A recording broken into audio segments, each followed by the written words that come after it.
Ada kejahatan yang lahir dari rencana panjang, ada juga yang bermula dari hal sepele. Kasus ini bukan tentang uang besar, bukan tentang bisnis, bukan juga tentang dendam lama. Kasus ini bermula dari utang Rp400.000 dan berakhir dengan 1 nyawa hilang. Sebuah tubuh disembunyikan dan fakta yang membuat banyak orang sulit percaya bahwa semua ini terjadi antara 2 orang yang saling mengenal. Malam ini kita akan membahas satu kasus yang tidak hanya tentang kejahatan, tapi tentang pilihan, tekanan, dan batas tipis antara niat dan kehancuran.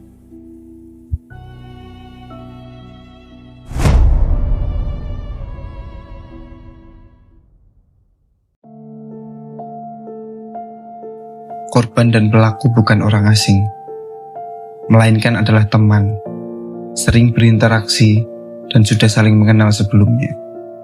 Korban bernama Pristiwa, pria berusia sekitar 32 tahun warga Surantiyah, pesisir selatan Sumatera Barat.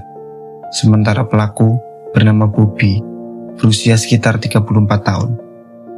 Sebelum tewas, korban telah pamit kepada keluarganya untuk merantau. Setelah pamit, korban ternyata pergi ke Jura pesisir selatan untuk menemui teman yang merupakan pelaku. Tidak ada catatan permusuhan besar di antara mereka. Tidak ada konflik terbuka, sampai satu hari, sebuah permintaan sederhana mengubah segalanya.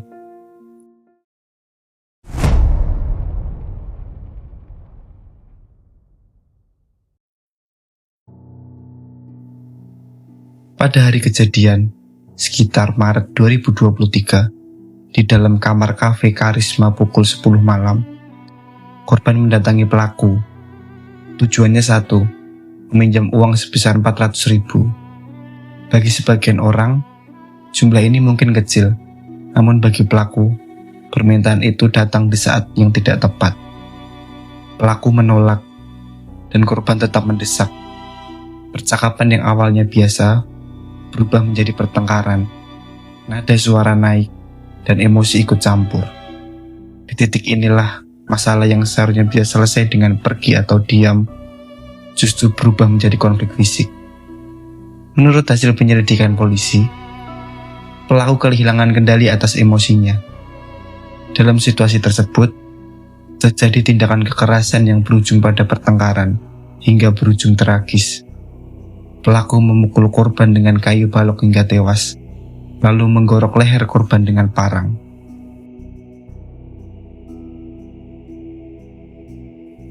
Setelah korban tewas, tubuhnya dipotong-potong menggunakan gergaji dengan tujuan agar muat dimasukkan ke dalam bak mandi yang kemudian dicor semen.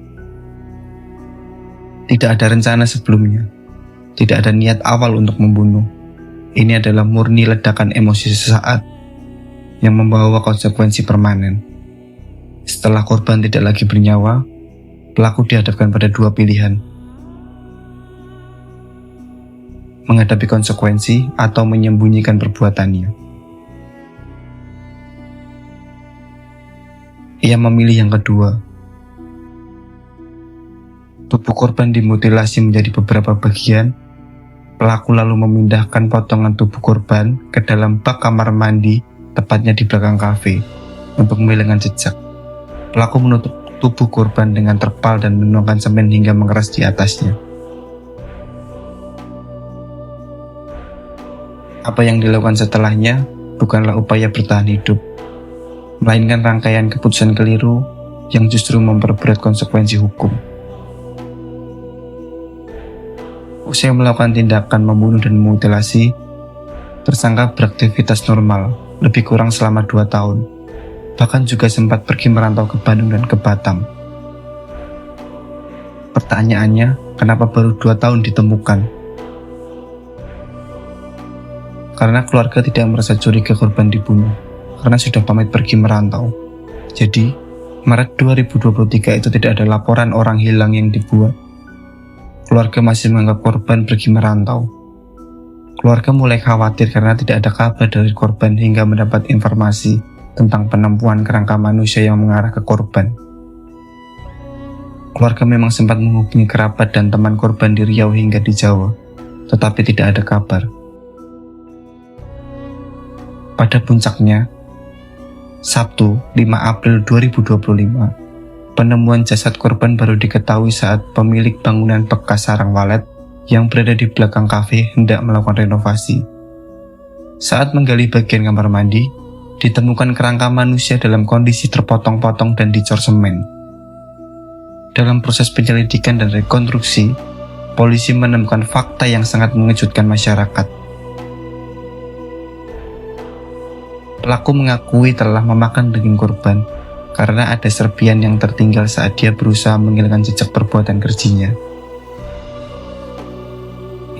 Sebelum dimakan Bobby, daging korban yang telah diiris digoreng terlebih dahulu agar bisa dimakan.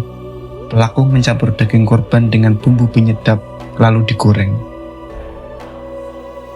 Fakta ini terkuak saat polisi melakukan rekonstruksi kasus pembunuhan dan mutilasi yang terjadi di Bukit Rancampainan, Kabupaten Pesisir Selatan, Sumatera Barat.